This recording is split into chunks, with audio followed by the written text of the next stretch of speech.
20 ans, c'est un bel âge. Pour un individu, c'est l'âge des rêves et des passions. Pour une institution, c'est l'âge parfois de la maturité. Je dirais que pour Oda, ça doit être l'âge des projets et de l'ambition.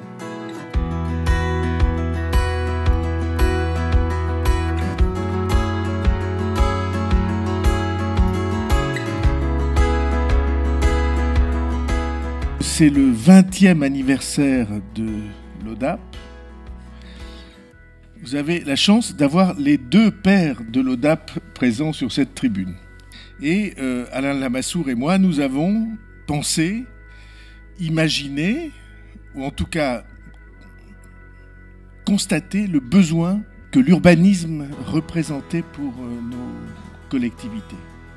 Et nous l'avons pensé ensemble. Nous nous sommes rendus compte au même moment que nous manquions d'expertise pour mettre au point de véritables projets urbains à long terme. Nous avons besoin, nous les élus, qu'on nous aide à voir plus loin. Et quand on est au niveau national, c'est voir au niveau européen. Quand on est au niveau européen, c'est voir au niveau mondial. L'agence de l'urbanisme, c'est un lieu de réflexion et c'est un endroit d'expertise, bien entendu.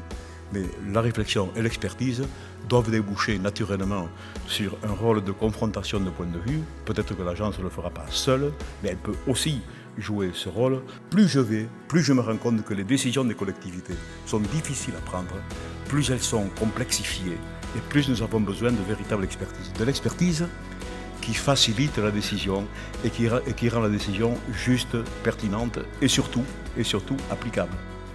Aussi, l'agence est un partenaire précieux, voilà, avec qui la région avait l'habitude de travailler et a eu d'autant plus l'habitude et le besoin de s'appuyer techniquement et évidemment essentiellement sur les questions non pas seulement d'urbanisme mais sur les questions d'aménagement de territoire de façon générale et en particulier sur le schéma régional d'aménagement, de développement durable et d'égalité du territoire. Donc c'était un exercice assez particulier où il était finalement très important de jouer collectif et on a pu dans ce domaine-là s'appuyer sur l'agence. Et si la région se trouve comme le département et également les agglomérations dans cette agence d'urbanisme, c'est parce qu'on a besoin des données que l'agence d'urbanisme nous procure et nous produit pour ensuite bien sûr s'en servir dans le cadre de la mise en œuvre des politiques publiques. Je crois que l'ODAP est irremplaçable et incontournable à plusieurs titres. Le premier mot, c'est la prospective, le temps long. Et l'intérêt et la valeur ajoutée de l'ODAP par rapport à d'autres institutions, c'est d'être ce décrypteur.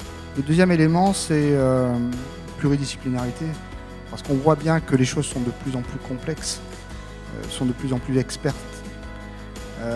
Et chacun s'enferme dans son expertise.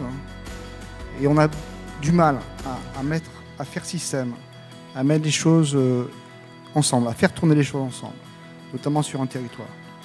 Troisième valeur ajoutée, c'est la troisième clé de réussite de l'ODAP, c'est la méthode. Non pas la méthode partenariat entre institutions, ça on sait faire, mais insérer des espaces de participation de nos concitoyens. Ce qu'apporte l'ODAP, c'est ce partenariat qui fait que les collectivités ou les institutions qui participent à l'agence ne sont pas les partenaires de l'agence, mais sont partenaires dans l'agence. Ce concept qu'on baptise maintenant, si je comprends bien, le tiers-lieu. Tout le travail de l'ODAP, c'est encore une fois d'être assemblié, d'être médiateur, d'être une plateforme de dialogue territorial et de faire en sorte que les gens autour de la table puissent se parler. Et la grande satisfaction, c'est qu'ils arrivent à le faire. Et au final, ça se passe plutôt bien. Et c'est là où l'ODAP a un rôle, je dirais, unique, de plateforme unique. C'est que c'est le seul lieu où toutes les collectivités peuvent se retrouver autour de la table. Alors je veux dire 20 ans après que je suis très fier que cette fonction d'urbanisme dans notre région puisse être assumée par vous. On a beaucoup eu besoin de vous et on aura besoin de vous pour l'avenir.